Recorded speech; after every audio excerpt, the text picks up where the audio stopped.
Bago po ako mag-present ng aking presentation, naghanda muna ako ng dalawang song number. Yes!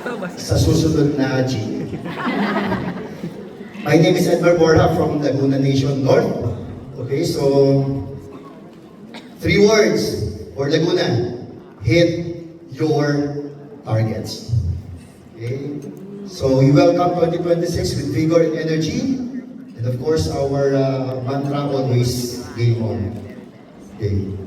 Now, before we embark on the action to be taken, parang doktor, let us diagnose first kung ano yung mga perceived problems and challenges ng mga branches natin. And ito lang yung nilagay ko, no? Generalize ko na lang. Number 1 is, we are facing tougher business environment. Okay, so more competition, more products and services that are being offered by a lot of our competitors, more branches to be open, especially in localities na emerging economic zones. So we have to really sharpen our abilities to capture the slice of the market. Number 2, ang flip side nun, regulatory constraints. Now, we are being mandated to capture accounts and at the same time, to be very vigilant in capturing accounts. Okay, because of the AMLA considerations, because of the KYC, the EDD that we always have to observe. Okay, so two-way yan. Now, kindly focus on number 3. Employee disengagement. I am sure, me myself, 15 years din po akong branch head dati. Hindi ko maiiwasan sa branch. There are some employees, whether officers or staff, that somehow we feel they are disengaged. Agree? Yes. Do you agree? Yes. Lahat ba 100% highly engaged? No. No. Okay, so we have to be very honest in trying to give remedy to this. So employee disengagement, ito continuous process. And number 4, brace yourself.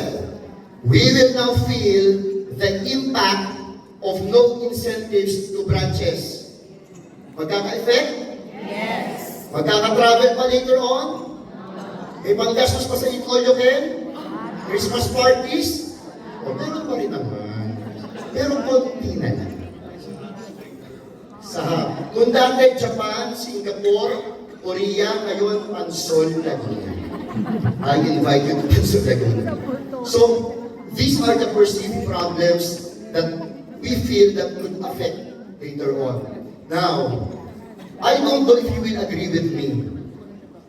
In my almost 3 decades in the banking industry, this time, ito pong panahon ito, ang the most challenging times na maging branch head. Do you agree? Again, this is the most challenging and probably one of the hardest time na maging branch head. Okay. Pero ganito naman, ako po ay naniniwala ako na ang pinakamagagaling na branch head sa buong Pilipinas nasa Region 6. Yes! Do you agree? Yes! Parang kabila lang yung mga agree. Do you agree? Yes! Ang pinakamahuhusay na branch head nasa Region 6. Yes! Nasa siyam na areas. Yes! And we will not relinquish the crown of Region 6. Okay? O sige. Napakahirap pong mag-branch head ngayon. Napakahirap. Kaya kami mga area heads, ako po personal, kahit magagaling ang ating mga branch head, ang branch head natin ay kailangang alagaan, mahalin, at laging gabayan. Kasi ganito kung pwede po namin sabihin, oy, mag-market kayo, oy, hit your targets, oy, yung kasa ninyo, oy, yung cross-selling ninyo. But deep inside you, you might be able to ask, Sir, Ma'am, Gustong-gusto po namin makatarget. Pero paano namin gagawin? Turuan mo kami. And this is where we will collaborate.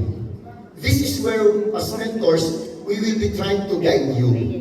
Okay? Kasi, iba yung business environment ngayon kesa sa 5 years, 10 years ago. Okay?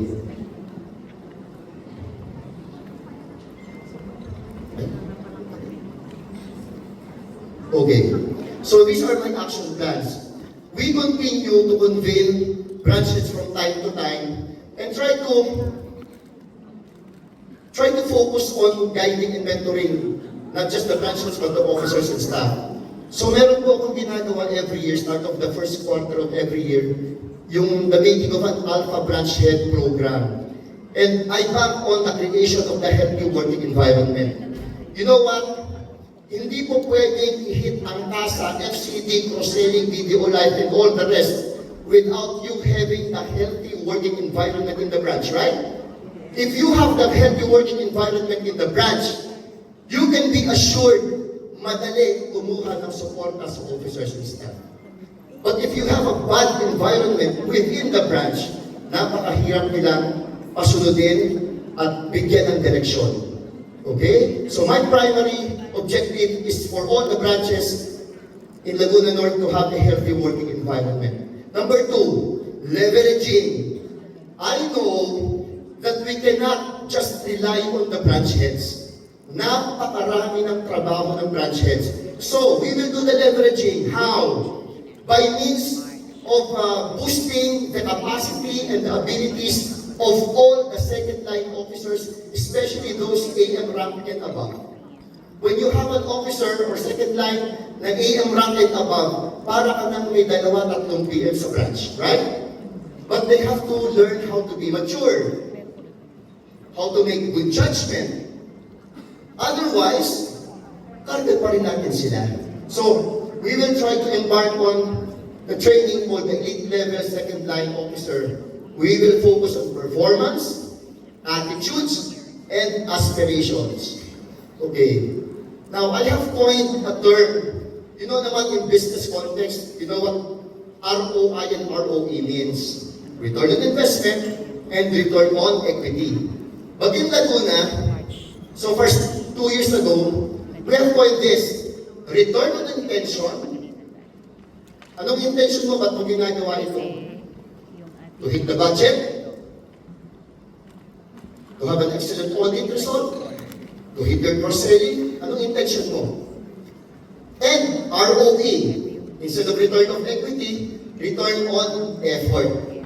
As a business person, as branch head, kumikita ka ba sa account na minimaintain sa'yo? Binabagsakan ka ng bulto-bultong pera? Bilangin? Binibilang ng high counter teller mo? Magkano ibibig sa'yo? As a business person, lugi ka ba? O tubo ka ba? So I try to train my branch managers to have that business perspective also. Okay? I want also my branches to become businesspreneurs. So we find ways for us to become unforgettable to clients. Okay. Last year, we have embarked on a project. We offered to selected companies a free financial literacy program wherein we try to invite a company and then ask them if you could send your middle managers or probably upper supervisors and we will conduct free literacy program. Okay? Yung bang tungkol sa personal finance, and then sinama ko ang auto loan, home loan, BDO Life, BDOI. So, bakit free? Kasi, again, leveraging. Kapag nabigyan po natin ito ng pautang na loob sa mga companies, most likely, not all banks that they deal with offer this one. So when we try to do this in companies, medyo nahihiya silang hindi maglagay ng magandang deposito sa atin. So I target for this year, for my 18 branches, 1 company for each branch for 2026. Okay. Now, we will also continue our full-scale CASA program. Ito po yung sample ng mga benchmark namin. We try to involve all the officers and staff. Ito po yung benchmark namin doon sa aming traditional na annual awards na ginagawa sa Laguna, yung the Annual Infinity Awards. That is exclusively for the officers and staff of the whole area. Okay. Ayan. So for the past 6 years, we are doing the annual Infinity Awards, and last year we have already installed something like 9 Hall of Famers na officers and staff. Yung Hall of Fame, they have been an awardee for the 5 years straight. Nakakuha sila ng Hall of Fame award. Okay. So to end my little presentation, I want to encourage you. We have a bright future in BDO. We have a very, very bright prospect of gaining success year after year. Kami po, lahat po kami ng area heads ninyo, and of course, under the leadership of our dynamic region head, Sir Joby, hindi namin patatalo Region 6. Okay? With almost 200 branch heads. And let me share with you, let's not have a job. Let us all have a mission. Let's not just be present every day. Let us stay committed. And lastly, we only have 12 months. That's very fast. Let us not waste time, or else time will waste us.